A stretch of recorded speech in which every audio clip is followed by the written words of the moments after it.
Haleluya, shalom. Puji syukur kiranya kita semua tetap dalam pemeliharaan Tuhan ya. Pada renungan singkat kali ini, kita akan mendengarkan tema yaitu suap menyuap. Untuk renungan singkat kita kali ini, kita bisa membaca dalam kitab Keluaran pasal 23 ayat 1-13. Suap janganlah kau terima, sebab suap membuat buta mata orang-orang yang melihat dan memutarbalikkan perkara orang-orang yang benar. Keluaran pasal 23 ayat 8. Berbicara tentang suap bukanlah lagi hal yang tabu atau mengejutkan lagi. Bahkan bisa dikatakan dalam praktek suap menyuap sudah membudaya di berbagai aspek kehidupan dan sukar untuk diberantas. Firman Tuhan dengan keras memperingatkan kita agar kita tidak terlibat dalam hal suap menyuap ini. Apapun alasannya, praktek suap itu tidak berkenan dan sangat dibenci oleh Tuhan. Banyak orang melakukan suap demi memperlancar suatu urusan. Tanpa ada uang pelicin, rasa-rasanya segala urusan tidak dapat berjalan dengan baik.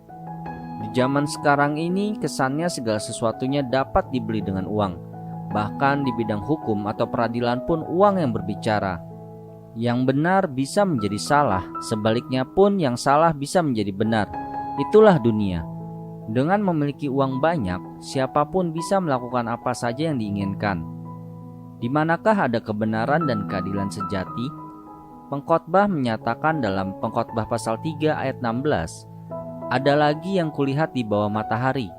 Di tempat pengadilan, di situ pun terdapat ketidakadilan, dan di tempat keadilan, di situ pun terdapat ketidakadilan.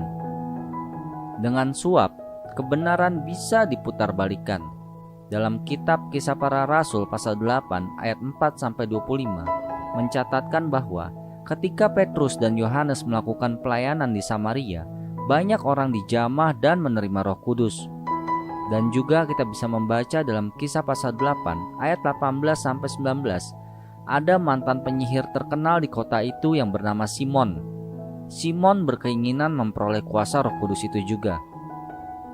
Ia menawarkan uang kepada mereka serta berkata, "Berikanlah juga kepadaku kuasa itu, supaya jika aku menumpangkan tanganku di atas seseorang, ia boleh menerima Roh Kudus." Dengan tegas, kedua rasul itu menolak. Petrus berkata kepadanya dalam Kisah pasal 8 ayat 20, "Binasalah kiranya uangmu itu bersama dengan engkau, karena engkau menyangka bahwa engkau dapat membeli karunia Allah dengan uang." Keadaan sekarang ini tidak jauh berbeda. Banyak orang dengan mudahnya berkompromi. Apalagi bila ada segepok uang di depan mata, masalah dosa menjadi nomor 2. Suap itu memang enak, tetapi hati nurani akan terus mendakwa kita. Di akhir renungan singkat ini, saya akan membacakan kata-kata penutup bagi kita semua. Hentikan menyuap dan menerima suap, karena itu adalah kebencian Tuhan. Haleluya, amin.